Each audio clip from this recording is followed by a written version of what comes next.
تو کہیں نہ کہیں وہاں سے بھی اب یہ مسئلہ جو ہے بن گیا ہے عمر عبداللہ صاحب کے لیے. تو نارتھ کشمیر میں بھی یہی صورتحال ہے. نارتھ کشمیر میں اگر آپ سیف اللہ صاحب کی سینیورٹی یا سیف اللہ صاحب کی آلریڈی جو کیبنٹ میں سیف اللہ صاحب تھے اس کو مد نظر رکھتے ہوئے وہ ایک بہت ہی بہترین منسٹر ثابت ہوئے ہیں. لیکن یہاں سے کیسر جمشید لون صاحب کو بھی آپ اگنور نہیں کر سکتے ہیں. تو دوسری بات یہ ہے کہ کپوارہ سے ناصر اسلم وانی صاحب آلریڈی ہیں جن کو کیبنٹ کا سٹیٹس بھی ملا ہوا ہے. اب یہاں پہ کہیں نہ کہیں جو ہے یہ بن جاتا ہے میر سیف اللہ صاحب ورسز کیسر جمشید لون صاحب. تو کہتے ہیں نا کشمیری میں کہ پچھ پوس کھراں خاندارش دنوے کھراں. تو ناصر اسلم وانی صاحب کے لیے دونوں کہیں نہ کہیں درد سر ہیں. کیونکہ اگر سیف اللہ صاحب کل کو دعویٰ کرتے ہیں جناب اگر آپ نے کیسر صاحب کو لیا تو سیف اللہ صاحب سینئر ہیں ان کو کیوں نہیں لیا, یا کیسر جمشید صاحب بھی بڑے سینئر ہیں.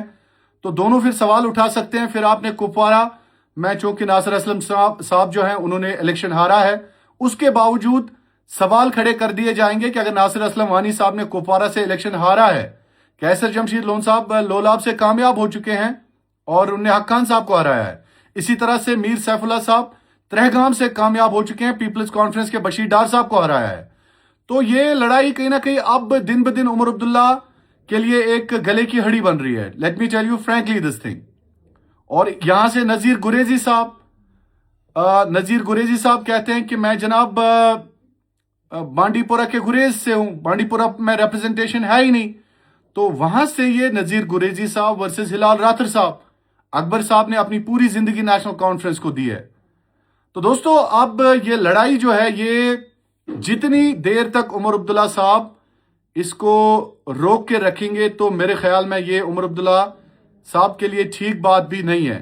لیڈر کو فیصلہ لینا ہوتا ہے چاہے اس میں کوئی ناراض ہو جائے. دیکھیں عمر عبداللہ صاحب فری کی ایڈوائس یہ ہے جس کو ناراض ہونا ہوگا, جس کو آپ کی پارٹی سے نکلنا ہوگا, چاہے اس کو آپ منسٹر بھی بنا دیں وہ کل کو بھی نکل جائے گا. فار ایگزامپل میں آپ کو بتا دیتا ہوں کہ deputy chief minister Surinder Chaudhary کے بارے میں کہا جاتا ہے, جو مارکیٹ میں خبریں چل رہی ہیں کہ آپ یہ کمال کر ہی نہیں سکتے کہ ڈپٹی چیف منسٹر کو آپ اتار دیں.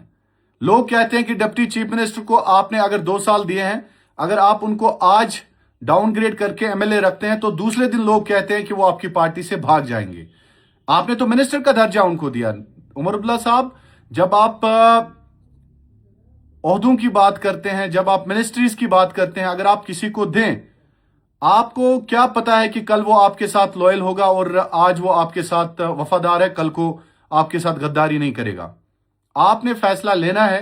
لیڈر کا کام ہوتا ہے کہ ان کو دیکھنا. کہا یہ بھی جا رہا ہے کہ اگر آپ فار ایگزامپل سینئرز کو, اب آپ سوچ رہے ہیں کہ سینئرز کو میں موقع دیتا ہوں, فار ایگزامپل علی محمد ساگر صاحب کی بات ہو رہی ہے, جیسے اسپیکر صاحب کی بات ہو رہی ہے جو رحیم راتھر صاحب ہیں, بڑے قابل منسٹر ہیں, اگر ان کو آپ فنانس دیتے ہیں تو اچھی بات ہے. لیکن جس طرح سے ابھی نیشنل کانفرنس کے حوالے سے جتنی دیر تک آپ عمر عبداللہ صاحب چیزوں کو روک کے رکھیں گے, کیونکہ ہوتی ہے فرسٹریشن آتی ہے, ڈسٹربنس آتی ہے جب آپ دیکھتے ہیں جس طرح سے پارٹی میں ہر کوئی دعویٰ کر رہا ہے کہ مجھے منسٹر ہونا چاہیے.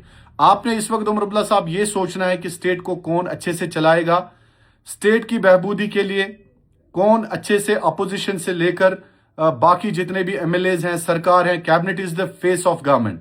آپ کو دیکھنا ہے کہ کون آپ کی سرکار کو اچھے سے چلا سکتا ہے, کون آپ کی سرکار کا فیس بن سکتا ہے. تو عمر عبداللہ صاحب آپ ایک لیڈر ہیں, آپ نے فیصلہ لینا ہے. جس طرح سے ہم نے مختلف لوگوں سے بات کی, ہم نے اپنے ذرائع سے بات کی, ہم نے گراؤنڈ زیرو پر جب لوگوں سے پوچھا تو لوگ کہتے ہیں کہ عمر عبداللہ صاحب کو چاہیے کہ وہ کال لیں, جو ان کا فیصلہ ہوگا وہ سب کے لیے مقصود ہوگا اور منظور ہوگا. آپ کو فیصلہ لینا ہے, تو جتنی دیر تک آپ اس فیصلے کو روکے رہیں گے اتنی دیر تک جو ہے کہیں نہ کہیں آپ کے لیے, آپ کی صحت کے لیے وہ ٹھیک نہیں ہے.